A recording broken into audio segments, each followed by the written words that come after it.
V-ați întrebat vreodată cum reușește moșul să se mențină așa de tânăr și sănătos an de an? Ei bine, moșul are un mic secret. Încep pregătirile de sărbători la Hereditas și primul pas, fac analize de laborator ca să știu exact cum stau cu sănătate. Ho, ho, ho! Analizele au sosit mai repede decât pot spune eu Crăciun fericit. La clinica Hereditas mi le-au interpretat și mi-au făcut și un control amănunțit.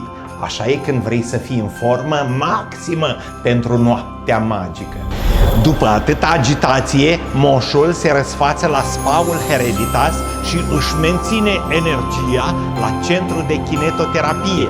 Mușchii se relaxează, articulațiile se pun în formă și eu sunt gata să duc magia Crăciunului an de an în fiecare casă. Ho, ho, ho, ho! Parcă deja mă simt mai ușor decât sania mea. Dacă vreți și voi să fiți în cea mai bună formă de sărbători, moșul vă spune doar atât: alegeți Hereditas. Sănătate, grijă și magie, toate la un loc. Crăciun fericit!